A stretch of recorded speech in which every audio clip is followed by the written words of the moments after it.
Hey, how's it going, guys? DeAndre Jones here, back at it with another video. Today we're going over the Webster, and I was thinking who better to teach a Webster than my buddy here, Joey Adrian. If you guys don't know who he is, I'll have a link to his Instagram and his YouTube. Joey Adrian is one of the top free running and parkour athletes in the world. He's won several competitions, both local and international, and he has a great Webster. So without further ado, I'm gonna leave it to my buddy Joey. Let's get it. Yo, what's up, guys? As DJ pointed out, I'm Joey Adrian. I'm gonna be here to teach you guys Websters. So a Webster, at its very core, is just a front flip off of one foot. There's a ton of different ways to do it. I'm gonna show you my way. You can look up a bunch of different ways, but I'm gonna go over my way for now, and then you can go from there and learn your own. All right, guys, so for step one, we're gonna start by syncing up both of our legs. This is pretty key because for any Webster variation that you do, especially the one that I do, you need to have perfect timing. If you have perfect timing, the flip is actually not that difficult. If you don't have perfect timing, it's one of the hardest flips out there. So what we're gonna do is we're gonna step forward and just like a half lunge. We don't wanna get way out here, just a nice little step. And the goal is gonna be to start loaded on this leg, give some weight to it. We're gonna jump up all the way off of our toes as this leg kicks back. And the goal here is just to feel the timing. What I'm gonna do is I'm gonna use my chest as kind of a counterbalance for my back leg, because my back leg is gonna try to make me flip, so I'm gonna make sure that my chest is pulling back to make sure I don't flip for this exercise. It's gonna look something like this.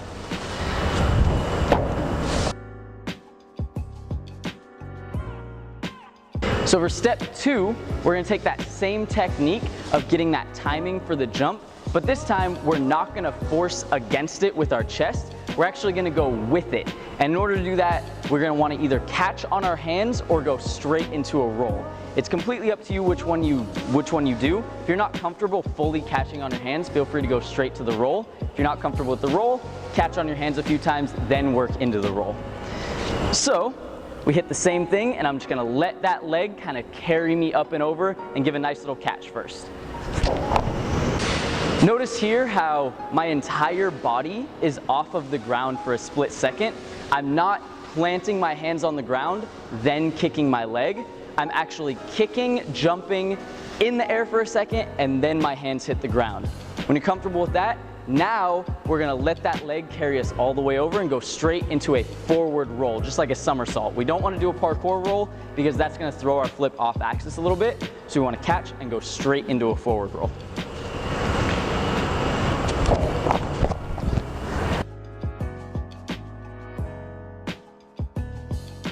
So for step three, we're gonna talk about the one thing we haven't talked about with our flips is what our arms do and what we're gonna do in the air.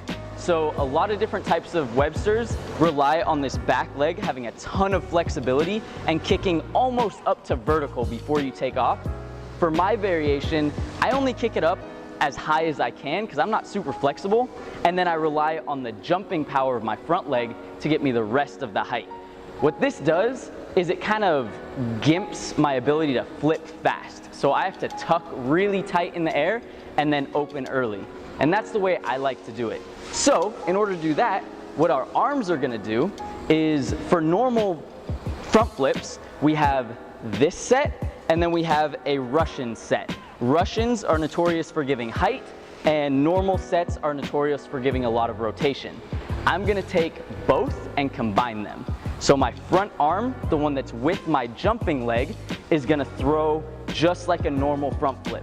My back arm, that's gonna link with my kicking or with my swing leg, is gonna throw like a Russian. You gotta be careful about this because if you're not careful and you let your shoulders twist in, you're gonna end up with a side flip. So keep everything square. This arm throws forward, this arm throws back. Then, when we take off into the air, as soon as we leave the ground and we give a strong jump here, we're gonna tuck really tight and open up early, which we'll go over in the next step. Final step time. This is the last step. We're gonna take everything that we talked about and we're gonna piece it together to make the full flip. So, just like we talked about, you can start with those rolls, you can add the arms with the rolls if you need to. When you're ready, we're gonna send the full thing. And again, the key is gonna be get that arm set, strong kick, lift off the toes and tuck tight. So check it out. Once I get into the air, I'm gonna tuck very tight, and then when I know the ground is coming up, I'm gonna reach for the ground with that back leg that ends up kicking. It's gonna look something like this. We get a very nice tuck. For me, I like to focus on only tucking this front leg because my back arm is way up here, and if I pull it back in for my second leg, it just kind of counteracts my flip. So this one throws down, catches, this one just hangs out. The last key to getting these perfect is making sure that when you know where the ground is and you know you've gone at least 3/4 of the way around, that we step to the ground with our back leg. Otherwise, you're gonna have a Webster that looks something like this, which isn't bad, but we wanna make it perfect. And it's gonna look like this if you don't reach. Notice how I'm just letting my feet fall to that ground. And on this next one, pay very close attention to the back leg. I'm gonna reach strong for the ground. That's how we get that clean walkout. If you practice this a ton, you're definitely gonna get them. If you're struggling on flat ground, I suggest going off of a ledge about this high, probably no higher than waist. That's gonna give you the height that you need to really focus on the technique and not worry about the power. Once you have the tech, then you can add the power on flat ground and you'll be stomping them every time. All right, guys, so I hope you enjoyed this tutorial. I hope you found it useful and resourceful. If you like his stuff, he's releasing a bunch of new tutorials on his YouTube channel and Instagram. Again, I have the link down below. And also check out his clothing line. Whenever he drops it, he'll definitely let you know, both on Instagram or YouTube. So definitely give him a follow. Until next time, train hard, be safe. Catch you next video. Deuces.